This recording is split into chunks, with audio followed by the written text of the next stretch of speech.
Hello everyone, मैं Shashi Bhushan Pandey. Welcome to virtual tutorial again. आइए आज हम फिर अकाउंटेंसी क्लास 11 सीबीएसई बोर्ड हो, चाहे आईसीएसई बोर्ड हो या अदर स्टेट बोर्ड हो, वेस्ट बंगाल बोर्ड हो, बिहार बोर्ड हो, जो भी उससे रिलेशन चैप्टर डेप्रिसिएशन, जिसका मतलब होता है ह्रास, हिंदी में कहते हैं कम जाना, वैल्यू घट जाना, उससे रिलेटेड सम्स सॉल्व करेंगे और पहले जानकारी प्राप्त करेंगे कि ये डेप्रिसिएशन होने का कारण क्या है, काउजेज क्या है, जिसके कारण डिप्रिसिएशन होता है, मूल्य में कमी होता है, गिरावट होता है, ये ह्रास होता है। आइए समझने का प्रयास कीजिए। तो सबसे पहले हम लोग आते हैं causes of depreciation.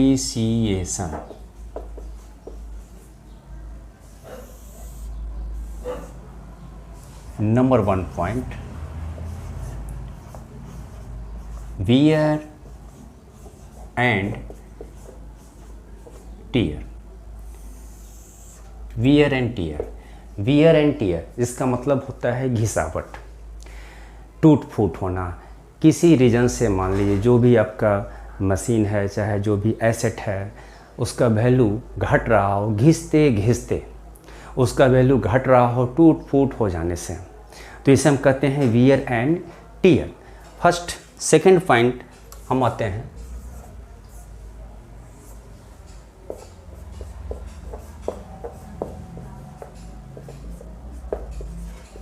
इफ्लेक्शन।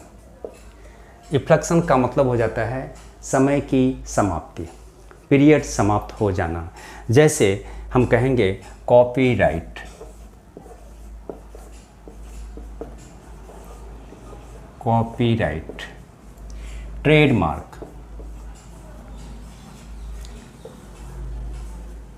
Trademark, goodwill, patent, ये सभी का वैल्यू जो होता है वो एक समय के बाद समाप्त हो जाता है। इसका एक पीरियड होता है, उस पीरियड के बाद इसका वैल्यू समाप्त हो जाता है। तो जैसे जैसे ये पीरियड घटता जाएगा वैसे वैसे हम कहेंगे मूल्य में कमी होता चला जाएगा। ठीक। Number 3 point, obsolescence.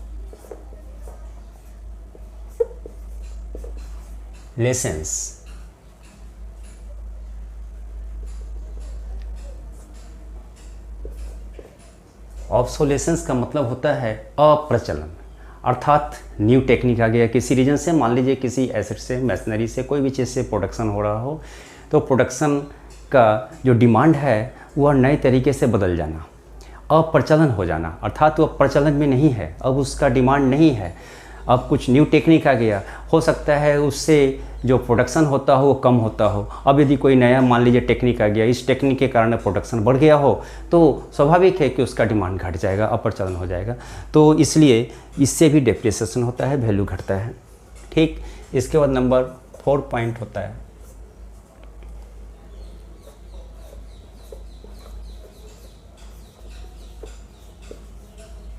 Permanent fall in market value.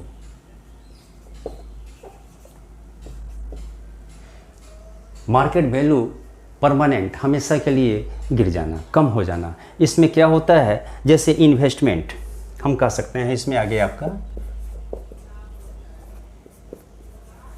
Investment, animal और स्टॉक, इसका वैल्यू घट जाना। तो इस रीजन से भी डेप्रिसिएशन होता है, अर्थात ह्रास होता है, कमी होता है। फिर आप आते हैं नंबर 5 पॉइंट में, accident.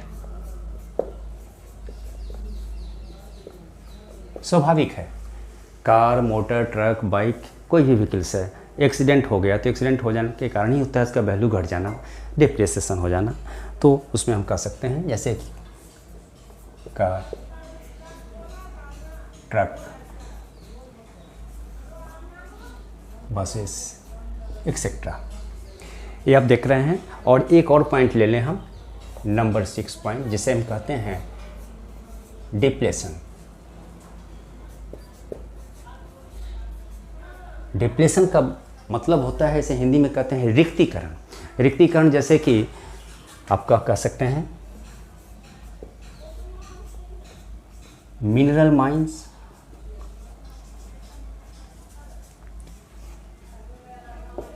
Wild well, etc. Mineral mines, क्योंकि आप कब तक मिनरल निकाल सकते हो, उसका एक पीरियड होगा। वाइल्ड वेल्स जिसमें से आप ऑयल निकाल सकते हो, कब तक निकाल सकते हो, तो उसका एक पीरियड होता है रिक्तीकरण। रिक्तीकरण मीन्स डिप्लेशन, यानी कि खाली हो जाना। वो जो समय है, एक समय के बाद हमेशा तो उसमें से कंटिन्यू हम निकाल नहीं सकते हैं, खाली हो जाता है। तो इस रीजन से भी डेप्रिसिएशन होता है, अर्थात मूल्य में गिरावट होता है और डेप्रिसिएशन चार्ज होता है। ठीक इसके बाद आएंगे, आप नोट डाउन कर लीजिए, फिर मैं समझाता हूँ। Methods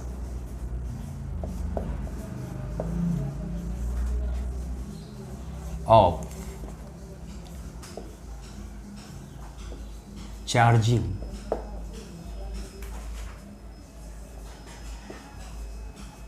depreciation.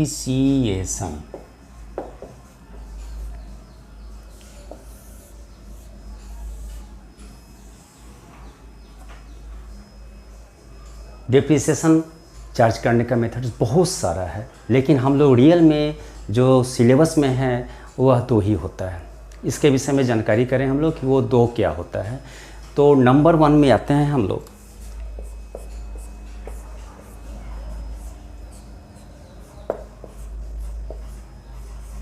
Fixed instalment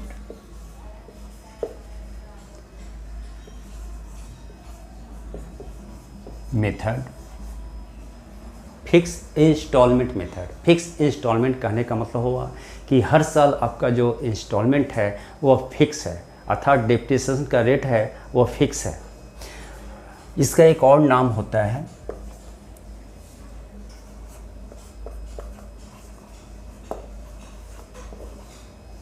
straight line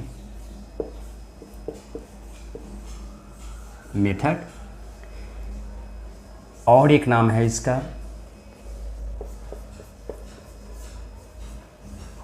equal instalment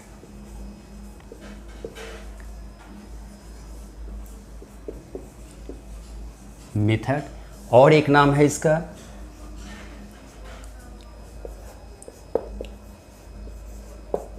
simple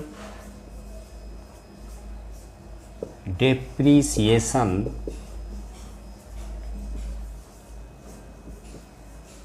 method, और एक नाम है इसका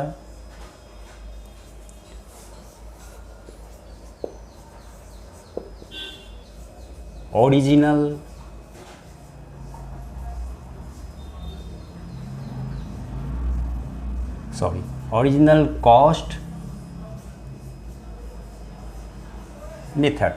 तो आप देख रहे हैं कि फिक्स इंस्टॉलमेंट मेथड अर्थात डेप्रिसिएशन जो आप चार्ज करोगे वह फिक्स्ड होगा डेप्रिसिएशन रेट के अनुसार हर साल। तो इसका नाम आप देख रहे हो, fix instalment method, straight line method, equal instalment method, अर्थात इंस्टॉलमेंट जो होगा सो इक्वल होगा, वो चेंज होगा मंथ्स के अनुसार। यदि 9 मंथ्स का है, 3 मंथ्स का है तो हम लगाएंगे, लेकिन डेप्रिसिएशन वैल्यू जो होगा वह ओरिजिनल कॉस्ट पे होगा। अर्थात मान लीजिए कोई मशीनरी है वो 20,000 का है, तो उस पर जो हम डेप्रिसिएशन चार्ज करेंगे, अगर मान लीजिए 10% है तो 20,000 का 10% 2,000 हो जाएगा। तो वह 2,000 उसी के अनुसार जितनी साल हम जाएंगे, भले वो 9 महीने के लिए निकालें, हम 3 महीने के लिए निकालें, 3 मंथ्स के लिए निकालें, 9 मंथ्स के लिए निकालें, जो भी हो, लेकिन वह जो चार्ज होगा वह उस 20,000 पे ही होगा। ये हमेशा याद रखना है। इसीलिए इसका नाम है fixed instalment, straight line method, equal instalment, simple depreciation और ओरिजिनल कॉस्ट मेथड। आप इसे नोट डाउन कीजिए, मैं फिर सेकेंड मेथड के विषय में बता रहा हूँ।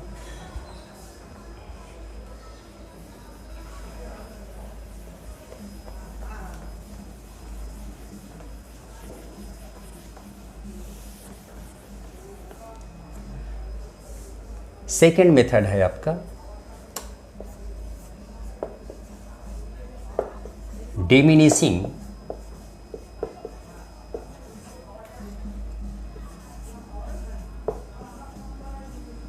Balance method. आप देख रहे हो नाम से ही पता हो रहा है, डिमिनिशिंग घटते जाना, बैलेंस के अनुसार। फॉर एग्जांपल मान लीजिए 20,000 का डिप्रिसिएशन आपने चार्ज किया किसी ईयर 2000, तो अब उसका वैल्यू घटा जाएगा तो हो जाएगा वो 18,000। अब जो नेक्स्ट ईयर डिप्रिसिएशन चार्ज होगा वो 18,000 पे होगा। ठीक इसी तरह से मान लीजिए थर्ड ईयर अगर आपने उस पर 1,000 डिप्रिसिएशन चार्ज किया तो बच जाएगा 17,000, फिर उस 17,000 के ऊपर डिप्रिसिएशन चार्ज होगा। इसी तरह से जितने साल का डिप्रिसिएशन चार्ज करना है वो वैल्यू घटता जाएगा, जो बैलेंस आएगा उसके ऊपर हम उस परसेंटेज से डिप्रिसिएशन चार्ज करेंगे। इसलिए इसे का नाम है आपका डिमिनिशिंग बैलेंस मेथड। इसका एक नाम और है, याद रखेंगे,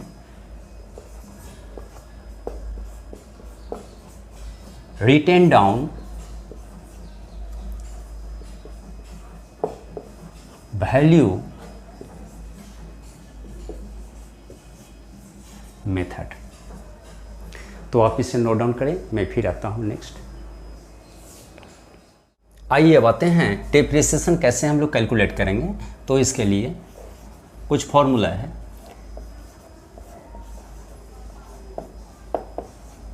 calculation of depreciation.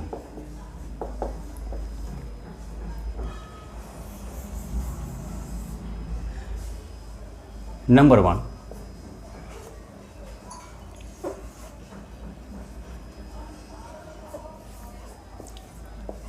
depreciation equal to original cost minus scrap value by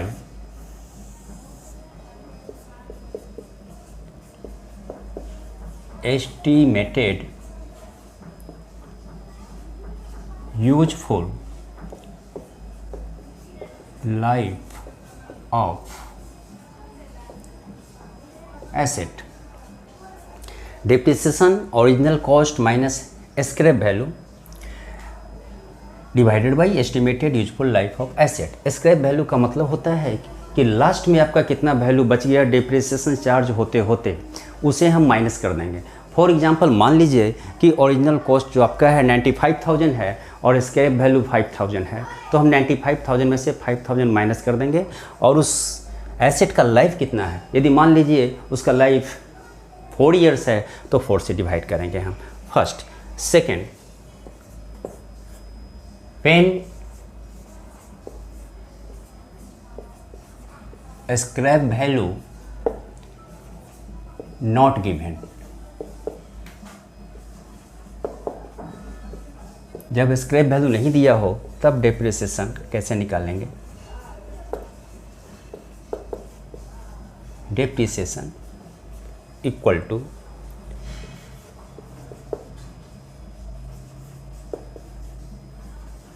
original cost into depreciation का जो रेट होगा, जैसे 10%, तो रेट बाय 100, ये फार्मूला हम लोग यूज करेंगे। अब आता है यदि मान लीजिए डिप्रिसिएशन का रेट निकालना हो तो कैसे निकालेंगे हम। Means rate of depreciation equal to depreciation into 100 by original cost. इस तरह से हम रेट ऑफ डिप्रिसिएशन निकालेंगे। तो हमें आशा है समझ में आया होगा। आप इस फॉर्मूला को नोट डाउन कर लें, क्योंकि इसी फॉर्मूला का यूज करके हम लोग आगे सम्स सॉल्व करेंगे। ठीक है, फिर मैं नेक्स्ट आता हूँ। इससे रिलेटेड कुछ जर्नल एंट्रीज है जिसकी जानकारी होना बहुत ही ज़रूरी है, क्योंकि बिना इस जर्नल एंट्री का हम कोई अकाउंट अगर बनाना हो एसेट अकाउंट्स तो हम नहीं बना सकते हैं। तो जर्नल एंट्री क्या है आप देखिए, मैं बताता हूँ। तो नंबर 1 में जैसे आता है, सबसे पहले हम लिख लें journal entries.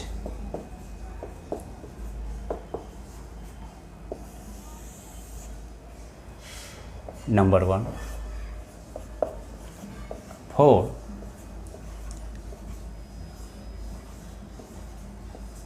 Purchase of asset,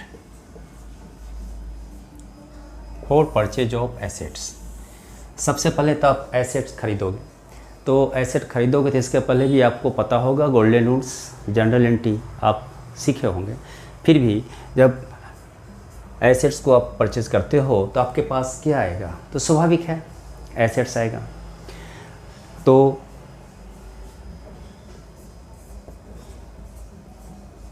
asset account dear to cash oblique bank account. Narration भी आपको जानकारी होना चाहिए। नरेशन किसे कहते हैं? Being asset purchased. Second entry for erection और इंस्टॉलेशन।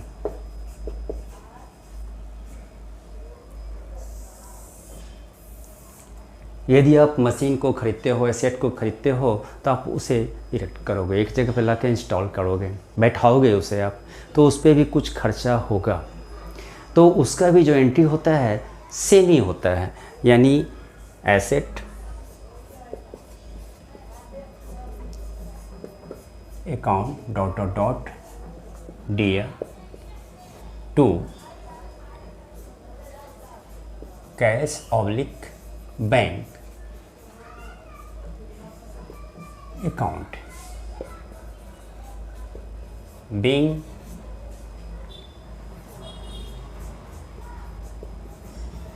Erection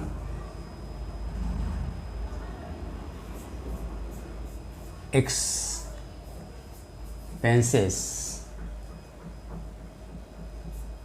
to asset। आप इसे नोट डाउन कर लें, मैं और जनरल एंट्री के विषय में बता रहा हूँ।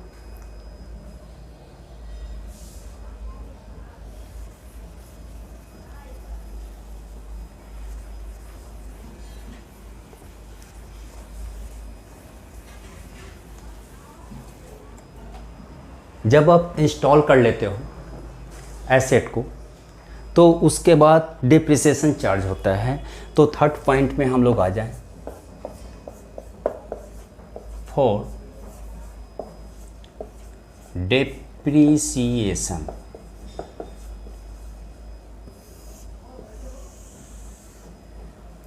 डिप्रिसिएशन तो इसका हो जाएगा आपका depreciation account dear to asset account being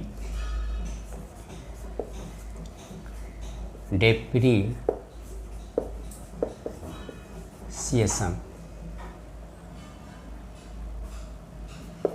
for asset.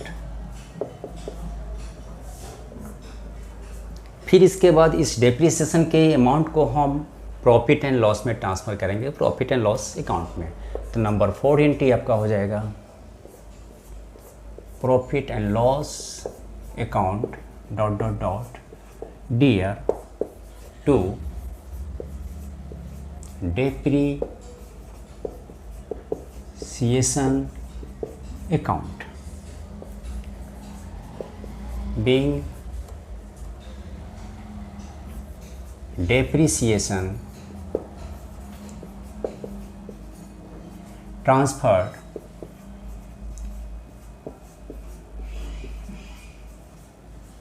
To PL account.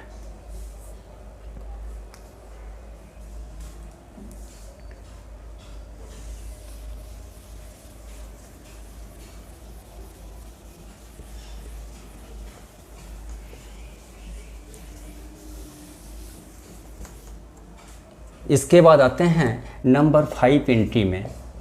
आप एसेट को सेल करोगे तो क्या होगा। स्वाभाविक है, अगर एसेट्स को सेल करते हो तो या तो लॉस होगा नहीं तो प्रॉफिट होगा।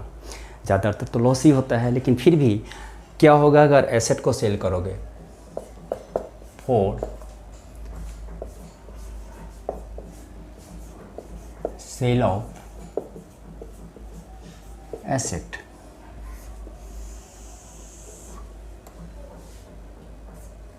यदि लॉस होता है तो एसेट को सेल करोगे तो सबसे पहले तो आपके पास पैसा आएगा। तो हम लिख सकते हैं cash account dear to asset account being asset sold. अच्छा, मान लीजिए लॉस होगा। For loss on sale of asset,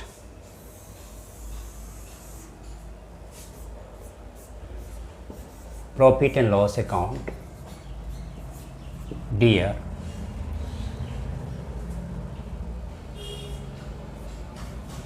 to asset account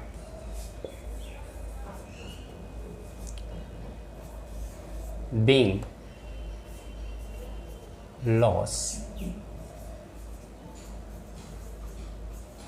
charged to PL account. आप इसे नोट डाउन कर लें।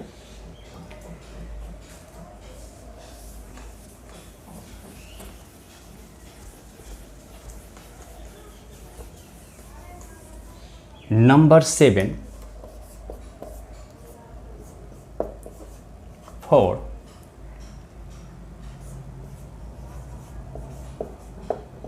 Profit on sale of asset, just opposite asset account dear to profit and loss account being profit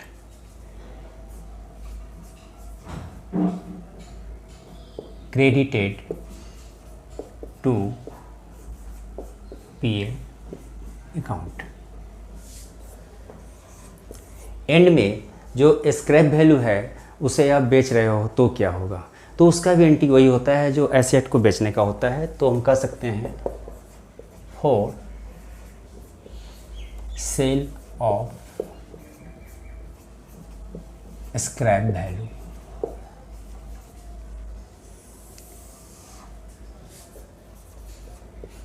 cash oblique bank account dear to asset account being sale of scrap value. तो ये journal entry है जिसकी जानकारी आप लोगों को होना बहुत ही ज़रूरी है। तो आप इसे नोट डाउन कर लें और समझने का प्रयास करें। मैं बताया हूँ आपको यहाँ पे 8 यानी कि 8 जनरल एंट्रीज हैं। अब इससे रिलेटेड हम लोग को अकाउंट बनाना होगा, तो हम बनाएंगे, बशर्ते ये जनरल एंट्री को ध्यान में रखा जाए। यदि किसी तरह की जानकारी प्राप्त करना हो तो आप कमेंट बॉक्स में कमेंट कर सकते हो, मैं बताऊंगा आपको, तो आप नोट डाउन कर लें। अब इसके बाद मैं आऊँगा इससे रिलेटेड सम्स लेकर के।